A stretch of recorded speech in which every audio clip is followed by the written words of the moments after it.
Огромниот раст на новозаразени и тенденцијата на натамошно зголемување на инфицирани од COVID-19 резултира со нови рестриктивни мерки за граѓаните. Задолжително носење маски на отворено и во затворени јавни објекти, забрана за поголеми групирања во домови за семејни прослави и слави, забрана за собирање на повеќе од 4 лица на јавен простор по 22 часот. Но за имплементација на овие препораки на Комисијата за заразни болести, кои ги прифати и владата, неопходни се измени во Законот за заштита на населението од заразни болести. Владата веќе се обратила до Собранието за забрзување на законската процедура. Побаравме од пратеничките групи да интервенираат со амандман, затоа што тоа може да го направат, се согласие. Пратеничките групи да интервенираат со амандман, со самата интервенција со амандманот се отвара можноста да мерките кои што се последна препорака на Комисијата за здравствена заштита да бидат имплементирани.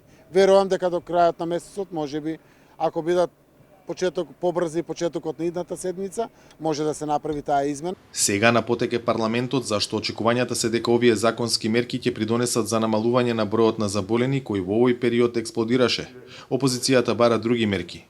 Жалам што сме исклучени од директно од ова и од би ја нарекла партиската комисија за заразни болести и општо политиките кои што ги води Министерството за здравство, Венко Филипче, сметам дека најпотребна мерка е можеби Венко Филипче да си поднесе оставка. Болничките капацитети се речиси веќе полни, а кај медицинскиот персонал се чувствува замор. Затоа веќе се разгледува можноста студенти од медицинскиот факултет кои се при крај со студиите да се вклучат во справувањето со коронавирусот. Но и покрај алармантната ситуација, надлежните уверуваат дека здравствениот систем е стабилен. Здравствениот систем сигурно нема да колабира. Сигурно не дека нема да колабира. Ние имаме обезбедено капацитети болнички за сите. Лекарите, медицинските сестри и целиот здравствен персонал се максимално посветени.